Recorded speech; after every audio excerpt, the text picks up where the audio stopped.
Señor. Buenos días, familia. ¿Cómo estamos? Bendecidos. Aleluya. Ahí está la clave, estar bendecidos y entenderlo, creerlo y confesarlo. Estamos bendecidos en la presencia del Señor para nuestras vidas. Hemos venido soltando una palabra de edificación, de estructuración de nuestra mente, que nos lleva a ser mejores personas, a ser excelentes administradores de lo que Dios tiene preparado y ha preparado desde antes de la fundación del mundo para su iglesia y para cada uno de nosotros como miembros del cuerpo. Pero también es una realidad de que estamos en un medio en el que nos enteramos de todo lo que pasa, o de casi todo lo que pasa a nuestro alrededor, por lo menos a nuestra conciencia, a la luz de nuestro sentido, y seguramente que pasan muchas cosas de las que nosotros no nos enteramos. Pero pasan muchas cosas y están pasando muchas cosas en las naciones que nos llevan a entender de que vivimos de alguna forma en un medio político. ¿Cuántos saben que vivimos en un medio político? Vivimos en un medio político. ¿Sabe? Hoy voy a hablar de política. Pero para que usted se tranquilice, no voy a hablar de politiquería, pero sí de política. Porque la política, queramos o no queramos, está en todos los estamentos de la vida. Y hoy en día se está moviendo de una manera tremenda en todas partes. Es una realidad. Lo que pasa con esto es que la gran mayoría de las veces cuando se toca este tema, entonces viene el cristiano que es un poquito extremista y te dice, pero ¿para qué va a tocar temas de política? O sea, estamos en la iglesia. Y por ese tipo de cosas un poquito extremistas a veces nos alejamos de la realidad. Porque una cosa es que seamos espirituales y otra cosa es que creamos que vivimos en una nube. No solamente tenemos los pies sobre la tierra, sino que estamos parados en la roca que es Cristo. Pero nosotros tenemos que ser conscientes de que vivimos en una realidad, y queramos o no queramos, hoy en día vivimos en una realidad política. Hay política por todas partes.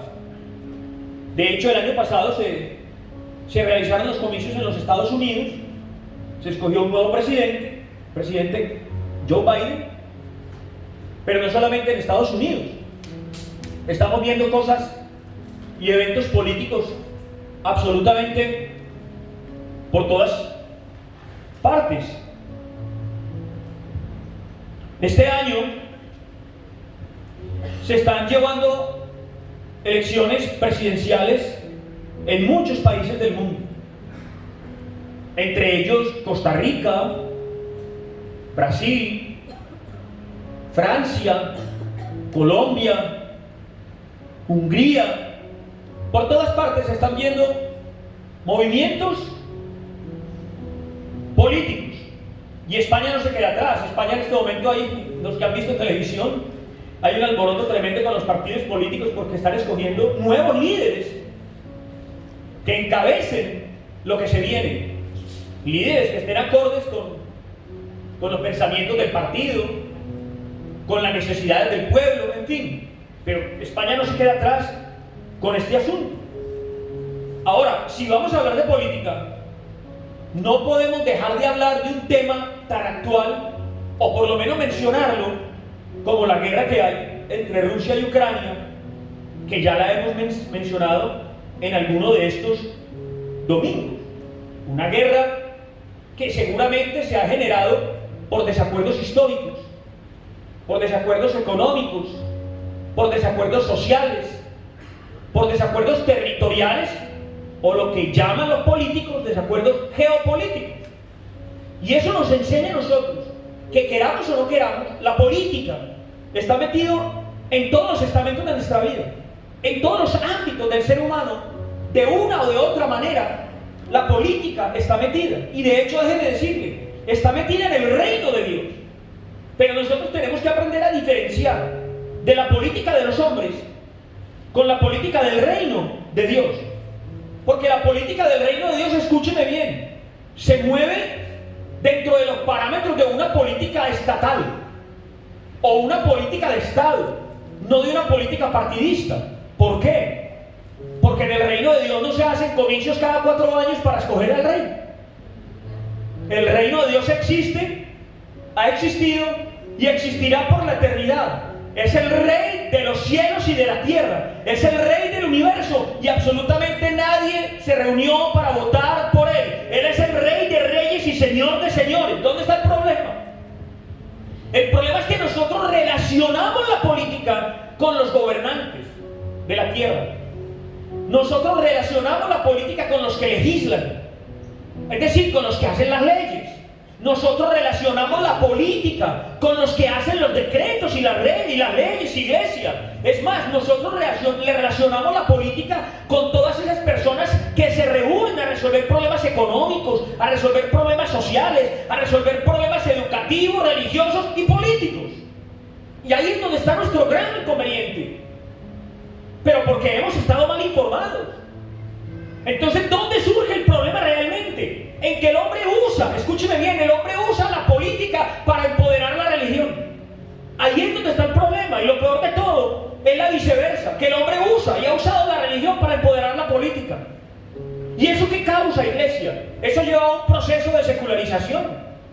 Y cuando hablamos de un proceso de secularización, estamos hablando que eso lleva al Estado a ser un ente intervencionista en los asuntos religiosos, aunque nunca toca los asuntos espirituales.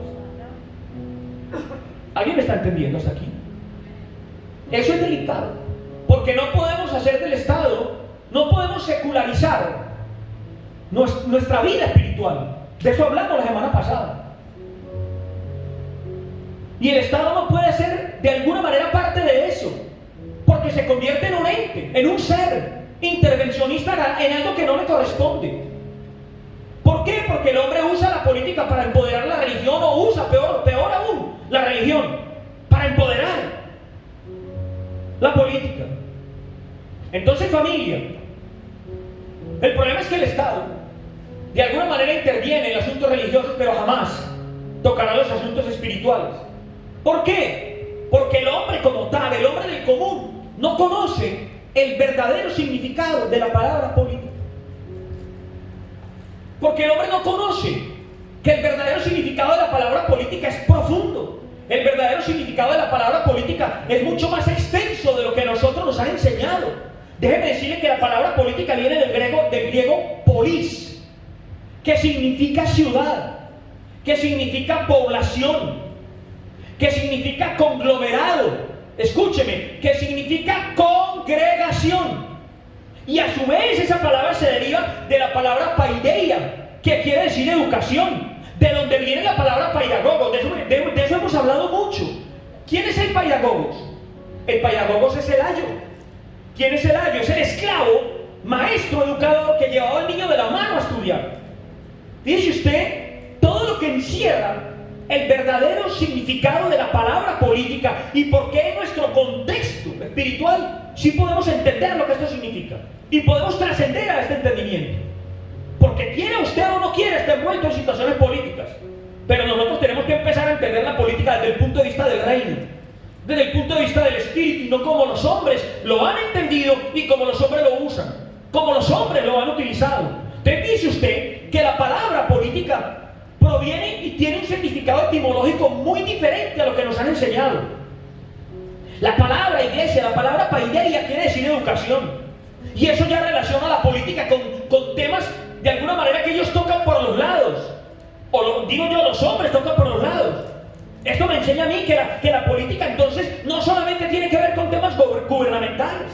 La política no solamente tiene que ver con gobernantes, escúcheme bien, tiene que ver con formación. La política tiene que ver con educación. La política tiene que ver con cuidado. Y la política tiene que ver, iglesia, con saber dirigir a las personas que son habitantes de una ciudad o de una nación.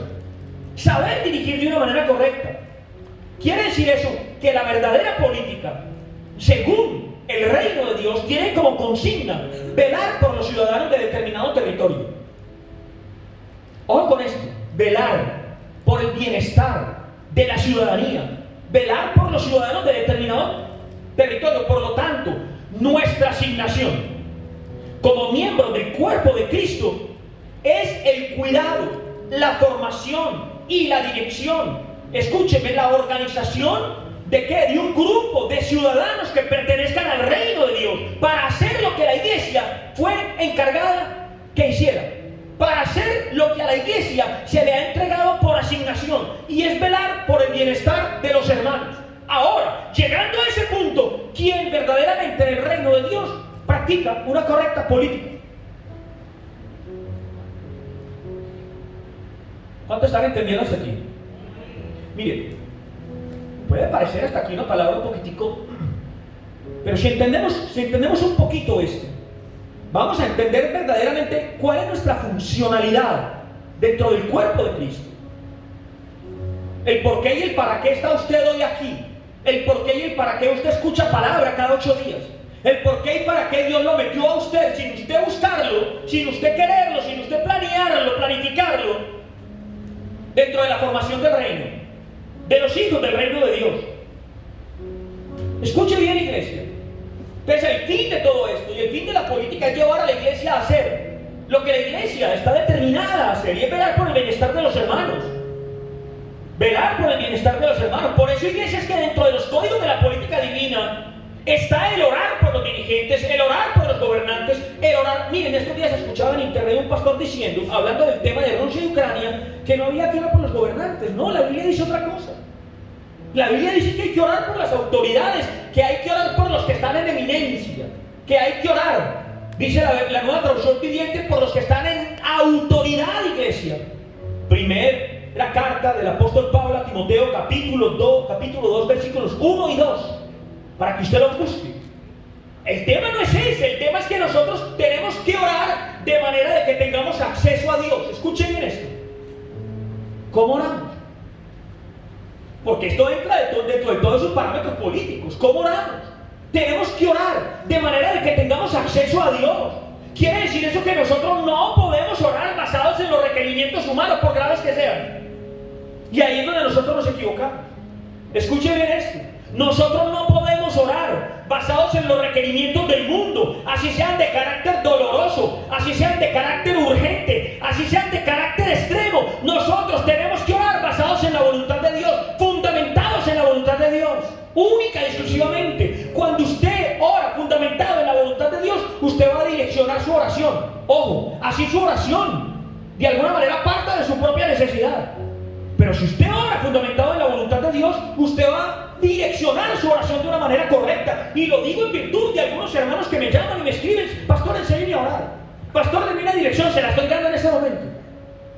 No importa cuál sea su necesidad, no importa cuál sea su sueño, no importa cuál sea su ruego, no importa cuál sea su clamor, eso es válido, claro que sí. Pero tengo que orar fundamentado en la voluntad de Dios. Y la voluntad de Dios es la renovación de nuestro entendimiento. Punto. La renovación del entendimiento de cada uno de los que dan el paso a escucharlo. La voluntad de Dios es la renovación de tu entendimiento que me estás escuchando. ¿Hasta qué? Hasta llevarnos a todo. ¿A qué? A la estatura del varón perfecto, a la mente de Cristo. Esa es la voluntad de Dios. La voluntad de Dios no es venir detrás de usted y darle una palmadita en la espalda y solucionarle el problema que tiene hoy, el problema pasajero por el que está pasando. No, la voluntad de Dios es su crecimiento espiritual. La voluntad de Dios es la renovación de su entendimiento para convertirlo a usted en un verdadero administrador de su vida, de todo lo que Él ha puesto a su alrededor. ¿Eso incluye qué? Eso incluye su esposo, su esposa, sus hijos, sus hijas, sus primos, sus tíos, sus vecinos, sus amigos y sus enemigos. Eso lo incluye todo. Pero la voluntad de Dios es eso. El problema es que nosotros oramos fundamentados en nuestra necesidad. Y el Señor te está llevando a otra dimensión. El Señor te está llevando a otro nivel. Él dice que nosotros tenemos que orar fundamentados en la voluntad de Dios. ¿Y la voluntad de Dios cuál es? Llevarnos a nosotros a la mente de Cristo, sin olvidar nosotros, iglesia, que el único camino para llegar al Padre es Cristo. Punto, no hay otro camino. Es decir, yo no puedo llegar al Padre por medio de la religión y ni siquiera por medio de ninguno de sus representantes. Para que esto quede bien claro. No, pastor, es que yo me voy para tal parte porque me gusta más el apóstol de allá. Es que es apóstol. No nos equivoquemos. No nos equivoquemos, familia. Yo no puedo llegar a Dios por medio de ninguna religión. y por medio de ninguno de sus representantes. Solo la oración en el nombre del Hijo me da acceso al Padre. Es más, solo la oración en el nombre del Hijo me da acceso a la reconciliación. Y es más, solo la oración en el nombre del Hijo me da acceso a la renovación de mi entendimiento. Únicamente. La oración en el nombre del Hijo, de eso hablamos hace 15 días, o 8. Solo la oración en el nombre del Hijo me da acceso a la renovación de mi entendimiento. Iglesia, es decir, solo el poder de la oración puede cambiar la mente de los hombres. Por lo tanto, solo el poder de la oración en el nombre del Hijo puede cambiar los corazones de los hombres. Entonces nosotros como iglesia, dentro de todo este contexto político, estamos llamados a gobernar, punto. Usted no está llamado a otra cosa.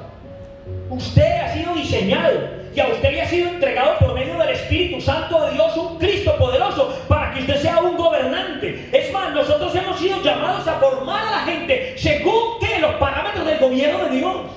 Usted que me está escuchando, usted ha sido llamado a formar a sus hijos según los parámetros del gobierno de Dios, a formar su familia, a formar su grupo familiar, su grupo de oración. Usted ha sido llamado para formar su entorno según los parámetros del gobierno de Dios. ¿Para qué? Para que todo eso, lo que usted está llegando, pueda llegar a cumplir propósito, que es manifestar lo que el reino es. ¿Cómo va a lograr usted que sus hijos manifiesten el reino? Que sus hijos manifiesten a Cristo.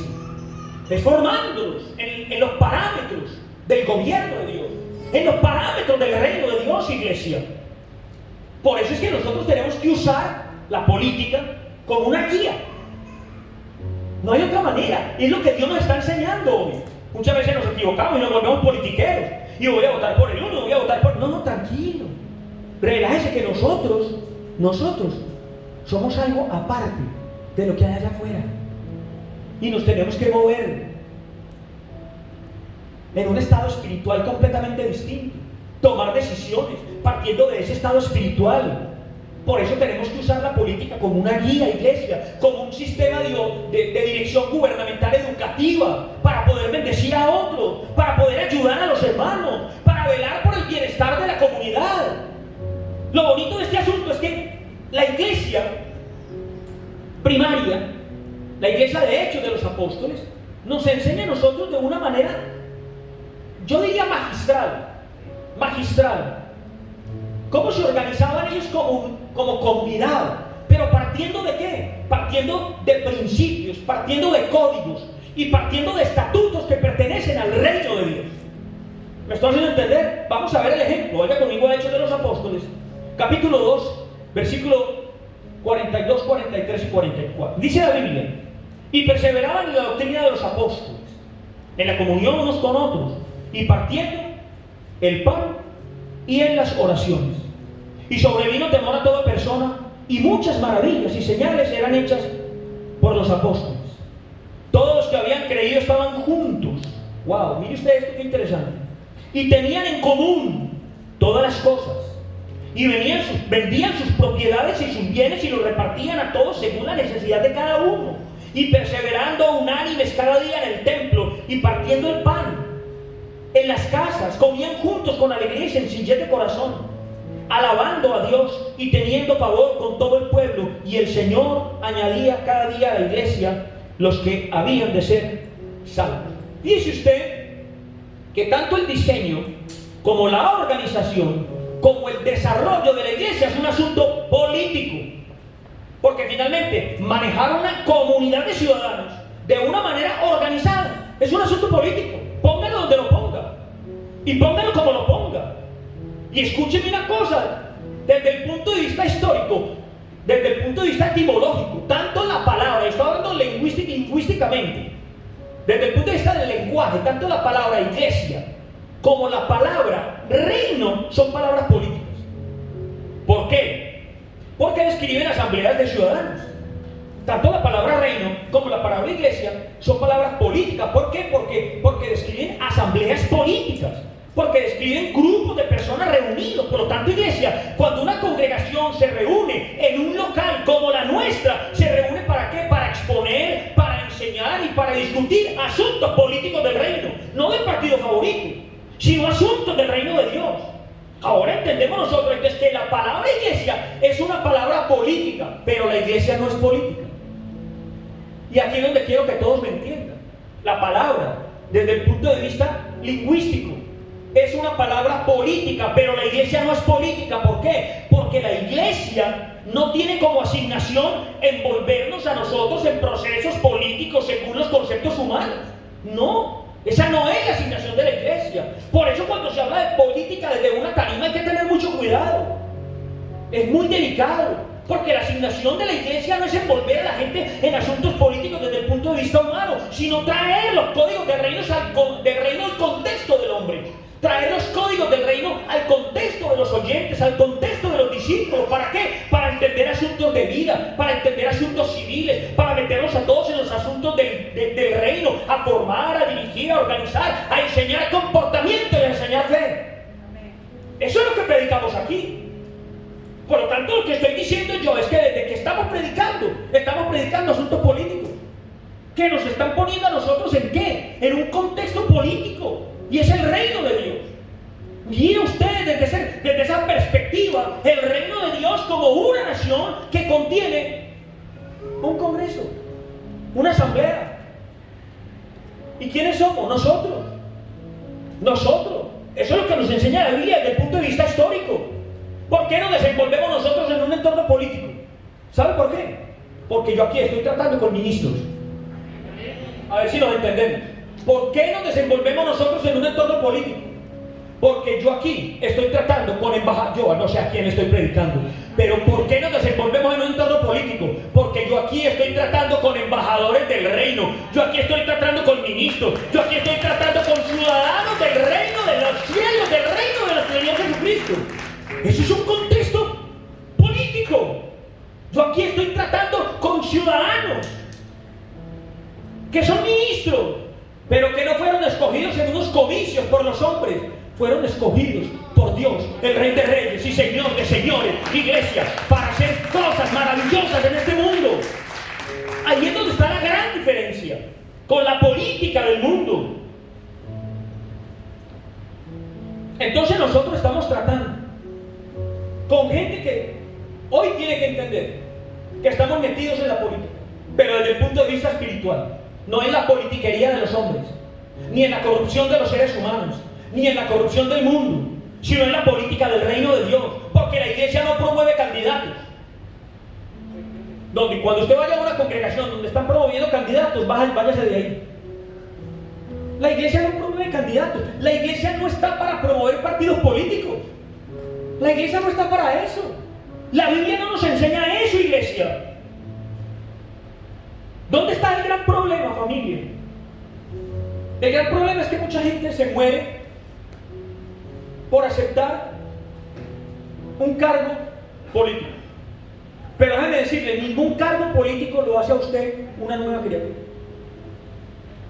Ningún cargo político lo hace a usted. Y cuando hablo de cargos políticos, no estoy hablando necesariamente en un gobierno de una nación. Puede ser en un colegio, en una universidad, en una empresa. Ningún cargo político lo hace a usted mejor persona. Ningún cargo político lo hace a usted una nueva criatura, iglesia. Pero trascender a la mente de Cristo. Escuche bien esto. Trascender al pensamiento de Cristo, queramos o no queramos, cambia nuestra manera de pensar. Cambia nuestra manera de ser.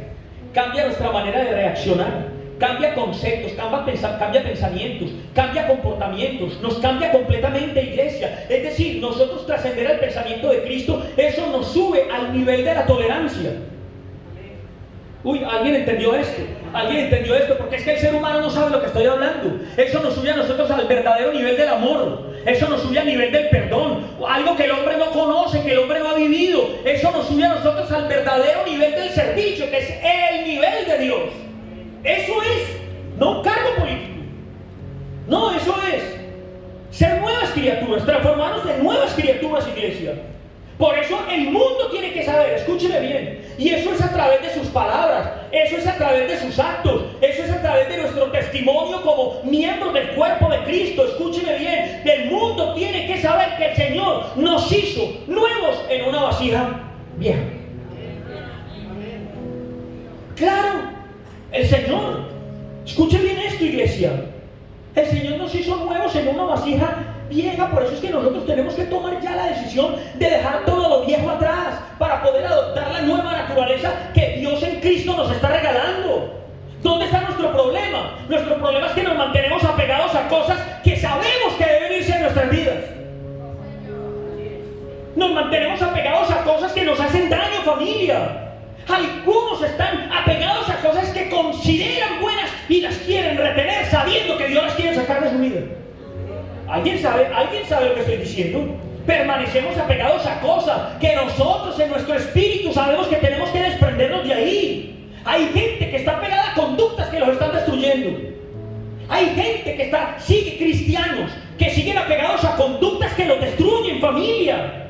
Es más, hay cristianos que siguen apegados a personas que los apartan de la bendición. A alguien estoy predicando. Hay cristianos que siguen apegados a personas que les frenan su avance.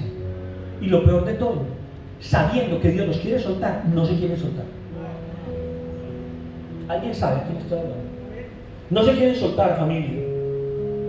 Sin embargo, y estoy hablando en el reino de Dios, sin embargo en un partido político de los hombres, el que se equivoca, el que no sirve, le hacen una moción de censura y para afuera.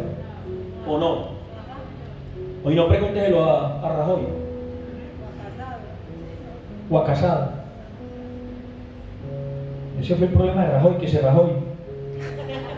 Por lo tanto, familia, se lo digo con todo mi amor, cuando usted tome la decisión de dejar atrás lo que Cristo ya mató en la cruz del Calvario, usted empezará a ver la bendición. ¿De qué te tienes que desprender el día de hoy? ¿De qué te tienes que zafar el día de hoy? ¿A qué tienes que renunciar el día de hoy? Y ojo, a veces relacionamos eso solamente con personas que nos hacen daño. Probablemente Dios te esté hablando de tu carácter, de tu manera de ser, de tu permisividad con tu entorno, con la falta de credibilidad, con el irrespeto. Hay cosas que si nosotros no tomamos la decisión de dejarlas atrás, no vamos a empezar a ver las bendiciones que Dios tiene preparadas para nosotros, porque estamos enganchados a costumbres que no nos permiten ver más allá lo que Dios tiene para nosotros. ¿Qué dice la Biblia? En 2 Corintios 5:17, que nos lo sabemos de memoria, de modo que si alguno está en Cristo, ¿nueva qué? Criatura es. Las cosas viejas, ¿qué? Pasaron, diga, pasaron. Las cosas viejas pasaron. He aquí, todas son hechas nuevas. La pregunta es, ¿cuáles son esas cosas viejas que pasaron? ¿Cuáles son? ¿Cuáles son realmente esas cosas viejas que pasaron? Porque es que usted me viene a mí con otro lenguaje. Usted me dice a mí, no, pastor, lo que pasó era todo eso malo que yo hacía y ya no lo hago. Wow, aleluya, gloria a Dios por usted. No, pastor, entiéndame, es que yo antes mentía y ya no miento. Es que yo antes bebía y ya no bebo. Es que yo antes bailaba y ya no bailo. No, pastor, de verdad lo digo. Es que yo antes engañaba y ya no engaño. Es más, antes adulteraba y ya no adultero. ¿Y sabe cuál es el lenguaje? Gracias a Dios vine a la iglesia. Oiga, vine. Ese es el lenguaje. Gracias a Dios vine a la iglesia. Y gracias a Dios he logrado lo que he logrado, porque ahora soy una nueva criatura. Aleluya, gloria a Dios por usted. Pero eso no es lo que dice la Biblia.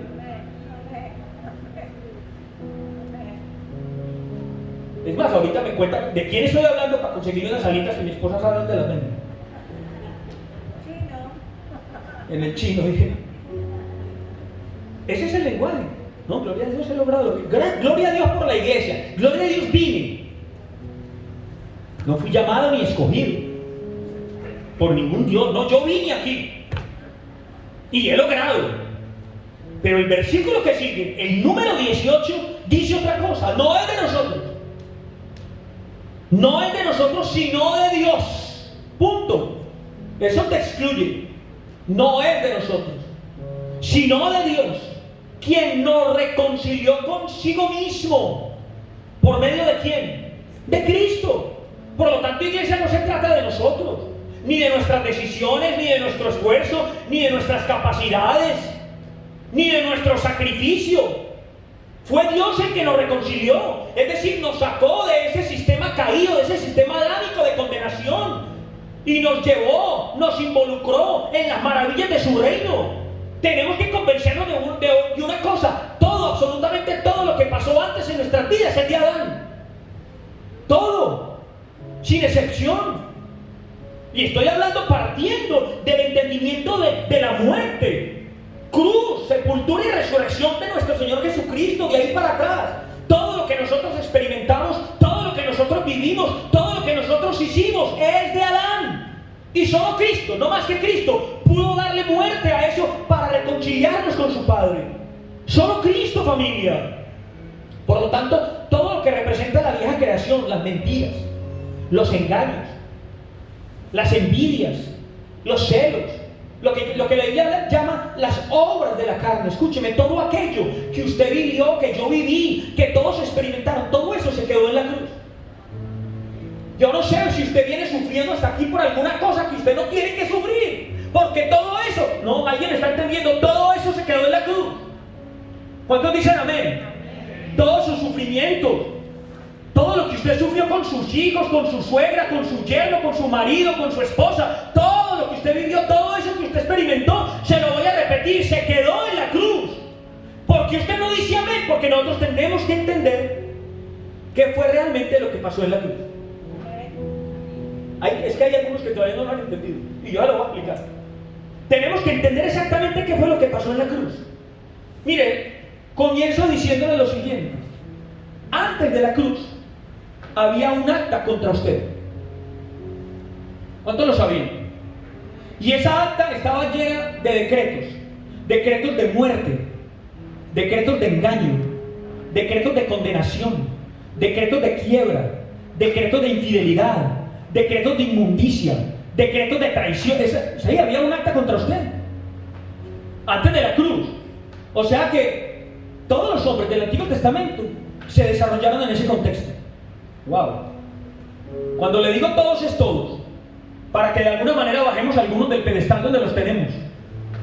Todos los hombres del Antiguo Testamento se desarrollaron en ese contexto. Le estoy diciendo que antes de la cruz había un acta en contra suya, que dice Colosenses. Antes de la cruz había un acta en nuestra contra. Colosenses 2:14, que dice: anulando el acta de los decretos que había en contra de nosotros, que nos era contraria, quitándola del medio y clavándola en la cruz.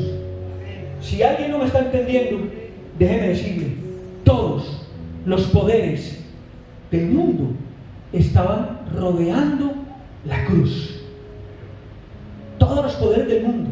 En el momento de la crucifixión, todos los poderes del mundo estaban rodeando la cruz. El poder religioso, el poder de la tradición, el poder de la ley, el poder del pecado, el poder del infierno, el poder de los demonios, el poder del dinero y el poder político. Todos esos poderes estaban rodeando la cruz. Pero déjeme decirle, había un poder mayor, y despojando a los principados y a las potestades, los exhibió públicamente, triunfando sobre todos esos poderes, iglesia, en la cruz del Calvario. Un poder mayor, el poder de quien creó el universo, el poder del que te llamó, del que te escogió y el que te está dando una nueva vida en Cristo Jesús. Lo que te estoy diciendo es que el mismo Señor Jesucristo clavó en la cruz el acta que había contra ti. Por eso yo hoy no tengo ningún derecho a decir: mi vida es una porquería, yo no soy capaz, yo no puedo, me están atacando, hay alguien que venga en contra mía, es que no soy capaz, es que mi mente no me da, es que no tiene derecho, porque el mismo Señor Jesucristo clavó en su cruz un acta que había contra ti. ¿Y que hizo? Humilló a los demonios. Escúcheme, dice la Biblia que los exhibió públicamente. Los exhibió públicamente. ¡Wow! Iglesia, esto es maravilloso. Derrotando todo poder. El Señor derrotó ahí el poder de la religión, el poder del ser humano, el poder de los demonios, el poder del dinero, el poder de la política. Todos esos poderes tradicionales de los hombres fueron derrotados en la cruz del Calvario. Y sabe una cosa, familia, partiendo de ahí y en medio de ahí, el Señor le da un nuevo nacimiento a una nueva creación y la llama iglesia. Y la iglesia eres tú y eres tú que me estás escuchando. Le da nacimiento a una nueva creación, la iglesia. Y nosotros somos el ejemplo claro de eso, familia. ¿Por qué? Porque a nosotros nos dieron una nueva naturaleza. Porque el Señor en ese contexto nos dio un nuevo espíritu. Porque el Señor en ese contexto nos dio una nueva mentalidad.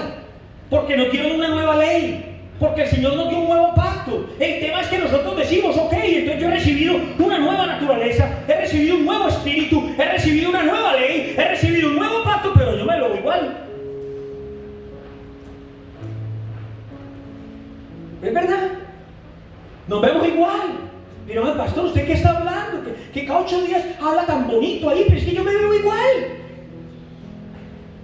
¿Amén o no amén? Mire, ahora cuando llegué esta mañana, me acerqué a una persona que lleva poco viniendo. No sé si tal vez 2 o 3 meses. Y le pregunté, ¿cómo estás? Bendiciones, qué rico verte, ¿cómo estás? Me dice, pastor, súper bien. Porque estoy entendiendo, estoy maravillado.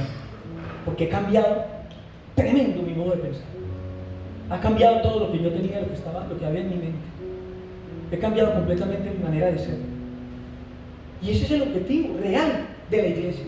El objetivo de la iglesia no es venir a cantar aquí 2 o 3 aleluyas.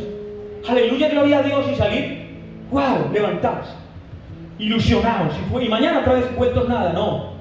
El objetivo real de la iglesia es estructurarlo a usted como un gobernante del reino, para que esté levantado y fuerte y poderoso. No importa sus circunstancias, no importa su problema, no importa sus dolores, sus tristezas y todo lo que venga, familia. Por eso le digo que somos ejemplo de eso, iglesia. Y aunque nos han dado nueva naturaleza, nuevo espíritu, nueva ley, nuevo pacto, nos vemos igual. ¿Por qué? Porque el Señor lo que hizo fue meter lo nuevo en el estuche viejo, tranquilo. Y está. ¿Por qué se ve igual? Porque Dios metió lo nuevo en el estuche viejo, es decir, Dios metió lo espiritual en lo natural. ¿Me estás haciendo entender? ¿Qué hizo el Señor? El Señor, familia, metió lo invisible en lo visible, lo visible en lo que no sé, en lo que se ve. Por eso es que nosotros hoy en día ya no miramos lo que se ve, porque lo que se ve es lo viejo. Ahora miramos lo que no se ve, porque lo que no se ve es lo nuevo. ¿Por qué, iglesia? Porque las cosas que se ven son temporales. Las cosas que se ven se acaban. Las cosas que se ven se oxidan. Las cosas que se ven no edifican, es más, no se sujetan. Las cosas que se ven no se sujetan. Las cosas que se ven están vencidas. Pero las que no se ven, las que no se ven, son superiores, son grandes y gobiernan con códigos eternos. Las cosas que no se ven, las cosas que se ven no. Pero las cosas que no se ven gobiernan con códigos eternos que nosotros no vemos. Por eso entiendo yo que Dios hizo al hombre con un principio de gobierno. Es más, nos dio códigos y nos dio estatutos. ¿Por qué? Porque nos creó y nos estableció únicamente para gobernar. Y eso es un tema netamente político. De la misma manera el Señor le dio nacimiento a la iglesia como cuerpo de su Hijo Jesucristo y la estableció únicamente para gobernar. Entonces la verdadera esencia de la iglesia, escuche bien, la verdadera esencia de nosotros como cuerpo de Cristo solamente se concibe en un contexto de gobierno, únicamente. La verdadera esencia de la iglesia, no en un contexto religioso. La esencia de la iglesia no se concibe en un contexto místico. La esencia de la iglesia se concibe en un contexto de gobierno. Lo que le estoy diciendo es que la iglesia no fue diseñada para venir a rezar. La iglesia no fue diseñada para venir a cantar coritos. No fue diseñada para eso. Eso no es bíblico. La verdad, mire, escúcheme, la verdadera iglesia no fue diseñada para exaltar a unos pocos y ponerlos por encima de los demás. La iglesia es usted, la iglesia es usted, la iglesia es usted, la iglesia es usted, la iglesia soy yo, la iglesia somos todos. Los que hemos creído, los que hemos trascendido el pensamiento de Cristo. Lo que pasa con la política humana es que la política humana lo que hace es que establecer hombres para dirigir naciones aprovechando los recursos de una o de otra manera. El problema es que los usan para la satisfacción personal, para la ganancia personal, iglesia. Pero la política del reino está diseñada no para bendecir a su pueblo, para bendecir al mundo entero. El que quiera adherirse es bienvenido. El que quiera hacer coalición con este reino, venga para acá. O sea, hablemos en términos políticos, venga para acá. Pero el verdadero principio del reino de Dios, y la iglesia está ahí en ese principio, es bendecir a los hermanos, familia. Entonces el cuerpo de Cristo, partiendo de ese conocimiento, es un estamento político, es un organismo vivo. El cuerpo de Cristo, donde absolutamente todos los miembros participan de una o de otra manera, pero ¿en qué? En una función específica. Entonces cuando nosotros nos reunimos como iglesia, nos reunimos ¿para qué? Para tratar asuntos y las cosas del reino, desde un punto de vista político, donde usted y yo todos estamos involucrados. Todos estamos involucrados. Y estamos involucrados en torno a ¿qué? A los estatutos del reino, a los estatutos del reino de Dios. Porque todo en la iglesia, escúcheme bien, todo en la iglesia tiene una connotación de gobierno. Ahí es donde entiendo yo que la Biblia no es un libro religioso. Es más, la Biblia no es un libro de consejos. La Biblia es un libro gubernamental, para que nosotros entendamos el Dios que tenemos. Escuche bien, la Biblia, sí, esto que lee usted todas las mañanas allá en su cama, es un libro gubernamental que contiene ¿qué? Si es un libro gubernamental, lo que contiene son los estatutos de ¿qué? De la Constitución del Reino de Dios. ¿Cuántos han oído mentar la Constitución de España o la Constitución de su país? Pues la Biblia es el libro que contiene los estatutos de la Constitución del Reino de Dios. ¿Y esa Constitución qué es? Escuche bien, esa Constitución contiene una palabra codificada. Ojo con esto, que de esto hemos predicado mucho tiempo, pero lo estoy diciendo desde otra perspectiva. Esa Constitución, que es la Biblia, contiene una palabra codificada. Es decir, contiene códigos, contiene estatutos. Y si digo que tiene una palabra codificada, estoy hablando de que porta códigos de vida que son de carácter jurídico-político. De carácter jurídico-político, pero que surgen del corazón de Dios y que tiene como propósito que establecer poder, establecer gobierno, establecer el señorío de Dios en medio de la iglesia para que la iglesia se lo muestre al mundo. Pero esos códigos, es decir, esos estatutos codificados son entregados, son escritos ahí en clave de misterio y entregados por Cristo a nosotros en clave de revelación. ¿Alguien está entendiendo esto? Yo sé que usted no tiene tiempo de aplaudir porque está intentando procesar todo lo que le estoy diciendo. Pero aquí vinimos a aprender. Aquí vinimos a aprender. ¿Quién ha aprendido algo hasta el momento? Y quiere volver a empezar. Escuche bien. La Constitución del reino de Dios es su palabra, es la Biblia, que contiene códigos. Y esos códigos están escritos ahí en clave de misterio, lo sabemos. Pero el Señor le entrega una revelación a Pablo. ¿Por medio de quién? Del Hijo que viene a vivir en él. Ahí es donde eso que fue escrito en clave de misterio es entregado a nosotros en clave de revelación. Y en clave de revelación, ¿para qué? Para enseñarnos a nosotros a entender la vida del reino, partiendo de la sabiduría de Dios, del conocimiento de Dios, de las estrategias de Dios, del poder de Dios y de su voluntad. Por lo tanto, familia, cuando nosotros nos reunimos aquí, en este caso los domingos, venimos a ser entrenados basados en ¿qué? En la Constitución del reino. Wow. Yo no sé si alguien está entendiendo esto. Alguien tiene que estar entendiendo esto, familia. Usted no viene aquí a ser entrenado, perdóneme que le diga, por el parloteo de X pastor. No. Usted no viene aquí a ser entrenado por el parloteo mío. No. Venimos aquí a ser entrenados con base en los códigos que están en los estatutos de la Constitución del reino. A eso venimos aquí, a ser entrenados, basados en una Constitución. ¿Entrenados para qué? Para ser buenos administradores de vida. Yo no sé si usted me está entendiendo, pero cada 8 días que usted viene aquí, usted tiene que salir de aquí siendo mejor esposo, siendo mejor esposa, siendo mejor padre de familia, siendo mejor amigo, siendo mejor sobrino, siendo mejor profesional, siendo mejor hombre y siendo mejor mujer. Porque está siendo entrenado para ser administrador de vida, para llevar nuestros pensamientos al carácter de Cristo. Eso es lo que busca el Señor, instruyéndonos en su Constitución, Te está formando ¿para qué? Para que tú seas un excelente administrador de proyectos.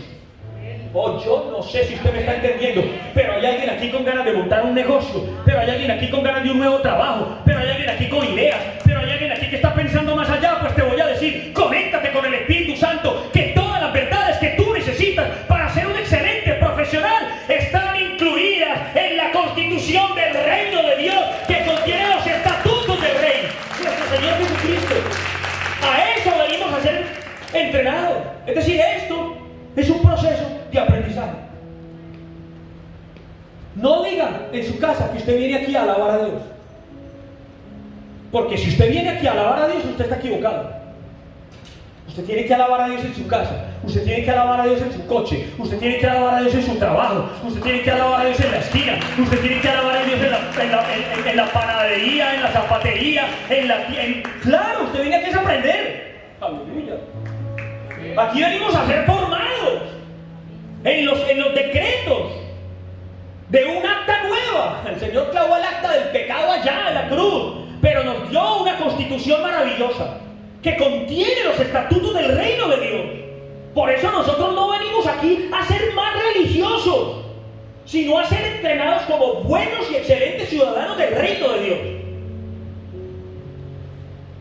Yo supongo que el mejor ciudadano en España es el que por lo menos conoce parte de la Constitución, la persigue, la sigue y la obedece. Bueno, pues a eso venimos aquí, a ser entrenados en la Constitución del reino del Dios de los cielos. No vinimos aquí a aprender religión, sino a aprender a hacer la voluntad del Rey. A eso venimos, a aprender a hacer la voluntad del Dios de los cielos. Es decir, a aprender la política del reino. ¿Cuántos entienden ahora que estamos aprendiendo la política del reino? Porque cuando yo comencé, usted pensó, uy, este hombre va a hablar de política, ¿qué le pasó al pastor? No. El reino de los cielos es un reino político, pero hay que entenderlo desde el punto de vista espiritual. Aquí venimos a entender la política del reino. Y partiendo de ahí para poder ser buenos ciudadanos.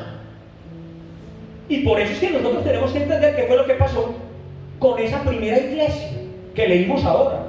Porque es que algunos de alguna manera dijeron, wow, repartiendo el pan, ¿y eso qué significa? Vamos a ver qué fue lo que pasó, iglesia. ¿Para poder qué? Para poder materializarlo, para poderlo llevar a cabo en nuestro tiempo, en nuestro contexto de vida, en nuestra casa, en nuestro trabajo, iglesia. En la primera iglesia, los ciudadanos del reino se reunían como una familia. Miren lo que dice el versículo 44. El versículo 44 dice, todos los que habían creído. ¿Cuántos aquí han creído? ¿Cuántos realmente han creído? Ok, entonces usted está ahí. Dice la Biblia, todos los que habían creído estaban juntos. Wow. La pregunta es, ¿cuántos han creído? Ahora mire a su hermano, al que no mira nunca, y pregúntese si están juntos. No mire a su esposa, que usted duerme con ella, y juntos están siempre. Mire al que nunca mira, al que nunca saluda, al que nunca abraza. Y mire lo que hacían en la primera iglesia, lo que llaman ustedes la iglesia primitiva. Todos los que habían creído estaban juntos y tenían en común ¿qué? No, es que yo no hablo con él porque es que... No, ¿cómo así? La Biblia dice que tenían en común. ¿Por qué no voy a tener yo en común con usted todas las cosas? Si el Cristo que lo habita a usted es el mismo Cristo que me habita a mí. ¿Aló? En común todas las cosas. Por lo tanto, el tema ahí era el servicio comunitario. Es decir, ellos velaban por el bienestar de todos. Cada uno velaba por el bienestar de los hermanos. Pero el tema ahí en la primera iglesia era que la política era guiada por un mensaje apostólico. Y el mensaje apostólico era un mensaje vivo, un mensaje real. Es más, era un mensaje enviado. Escuche bien, un mensaje enviado. Porque el apóstol, ¿quién es? El apóstol es una persona enviada a divulgar un mensaje que escuchó y lo divulga de una manera correcta, de una manera exacta, sin salirse específico. Habla lo que oye. ¿Qué decía el Señor Jesucristo? Yo hago lo que veo del Padre, yo hablo lo que oigo del Espíritu. Eso es un apóstol. El que habla lo que oye, no el que expone sus ideas humanas. Yo voy a escribir un sermón que coge a la iglesia y alucine. No, yo tengo que hablar lo que Dios me dice que hable. Ese es un verdadero apóstol. Por eso fue que ellos penetraron las familias, penetraron los pueblos, penetraron las naciones, penetraron las regiones, familia.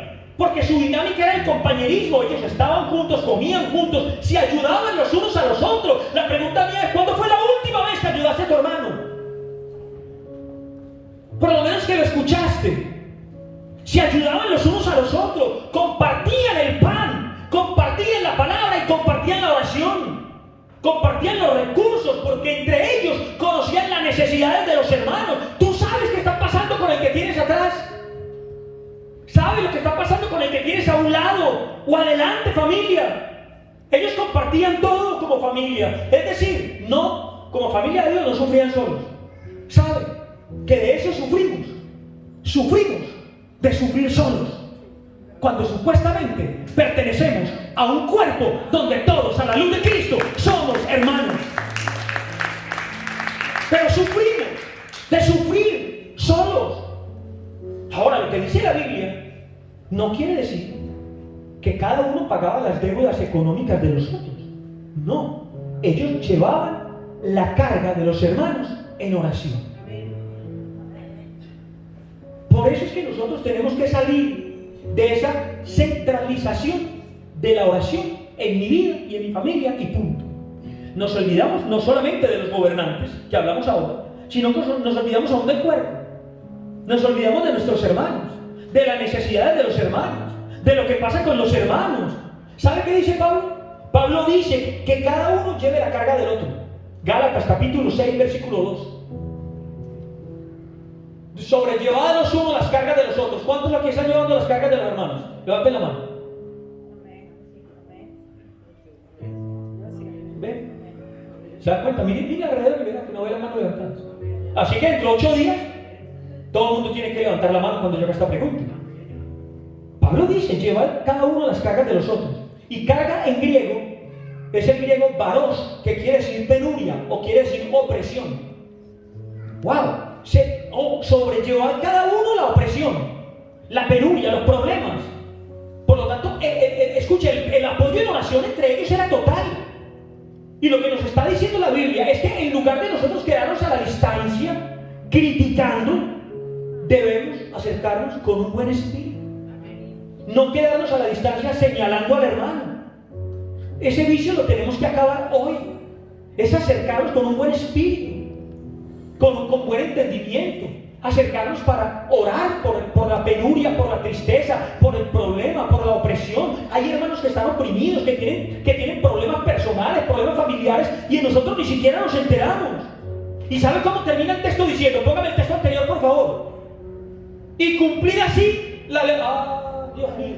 Mira lo que está diciendo. Oremos por la opresión de los hermanos, por las cargas de los hermanos, y cumplamos así que la ley. ¿La ley de quién? De Cristo. No las leyes de los hombres que condenan. No esa ley la que estamos cumpliendo. No la ley que de alguna manera se mantenía haciendo promesas fundamentadas en el temor al castigo. Ay, no esa ley, familia. Está hablando, cuando habla de la ley de Cristo, está hablando de la ley del espíritu de vida, la ley del amor, la ley de una nueva creación que nos lleva a resucitar en el día postrero. Esa es la ley de Cristo. Esa ley que no está escrita en tablas, sino que está escrita en tu corazón, en tu corazón, en tu corazón, en tu corazón, en el corazón de cada uno de nosotros. Por eso es que quien pone sus ojos en la ley de los hombres jamás podrá vencer el pecado que lo está agobiando. Jamás.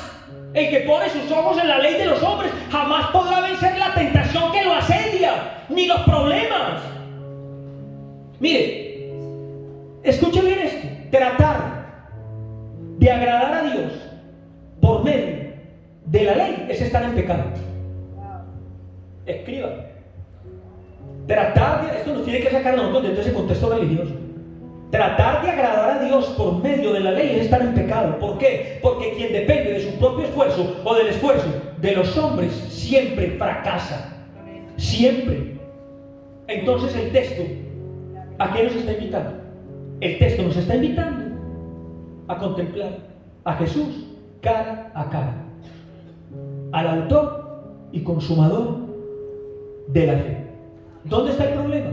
Que a nosotros nos enseñaron a orar reprendiendo. Y aquí te quitan el diablo de la oración y no sabes orar. Porque nos enseñaron a orar reprendiendo demonios, pero no aprendimos a ponernos cara a cara, como en un espejo, frente al Señor. Yo debo poner mi vida delante de Dios. ¿Saben para qué? Para contemplar la hermosura de su santidad en medio de mi pecado.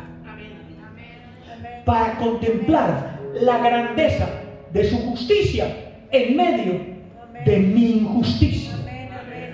Es más, para contemplar la hermosura de su amor en medio de mi odio. Eso es lo que tengo que hacer.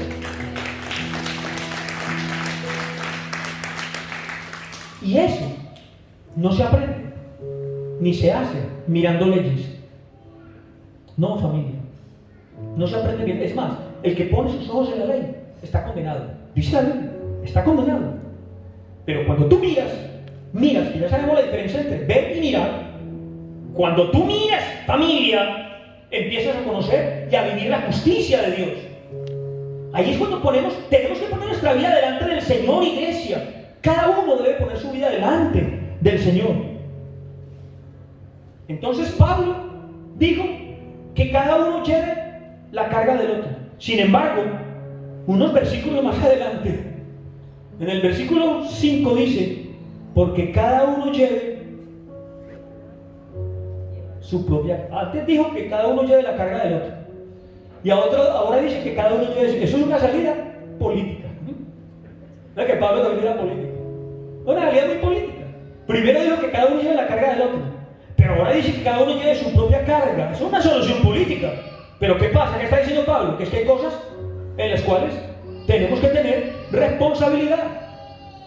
Hay unas cosas en las que yo tengo que tener responsabilidad y otras cosas en las que la iglesia como cuerpo de Cristo debe estar presta a ayudar. La primera iglesia fue una familia formada por el evangelismo y por la palabra apostólica. Todos eran una comunidad que se desenvolvía en un contexto político, pero todos sabían que todos y cada uno, como buenos políticos, eran comunicadores. ¿Qué es lo primero que le piden a un político? Que sea un buen orador. Usted oye hablar a un político y usted qué va, ¿o no? Puede ser hasta mal político, pero orar sí sabe. Hablar con elocuencia, con denuedo.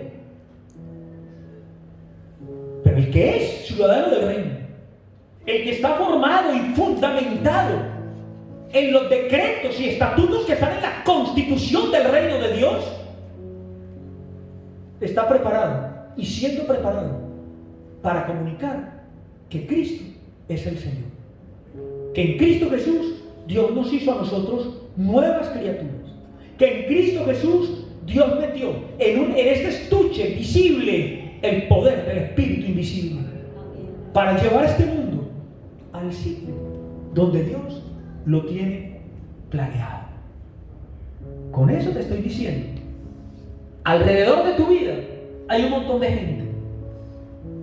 Tu padre, tu madre, tus hijos, tu esposo, tu esposa, tus hijos, tu suegro, tus suegras, todo eso, tus tíos, tus amigos, todas esas personas, piensa en ellas, en las personas que tú has soñado que vengan a oír la palabra del Señor y no vienen. Argentinos, ecuatorianos, bolivianos, colombianos, nicaragüenses, hondureños, chinos, japoneses y coreanos. Los ojos de Dios están puestos en todo el mundo. Y esta constitución está escrita para todos. Pero solo unos pocos. Mire, entiéndame esto. Nosotros alucinamos cuando ponemos el canal 24 o el canal 1, televisión española, y vemos la Asamblea Constituyente y el Congreso reunido. ¡Wow! Y los vemos ahí. Y alucinamos, y les vemos la elegancia y la manera como hablan. Deben decirme, si hay algo grande y poderoso en esta vida, es esta reunión. Porque aquí está la Asamblea Constituyente del Reino de los Cielos, discutiendo, aprendiendo y creciendo en los estatutos de la Constitución real del Dios creador del universo.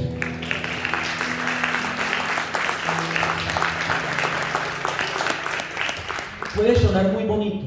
Ay, qué bonito. No, esto es real. Esto es real y usted se lo tiene que empezar a creer. Ahí es cuando va a empezar a cambiar nuestras vidas. Cuando cada una de estas leyes, que es la ley de Cristo, empiezan a hacer un efecto aquí, de adentro hacia afuera. Y empiezo a mostrar otro lenguaje, empiezo a mostrar otro pensamiento, empiezo a mostrar otra reacción.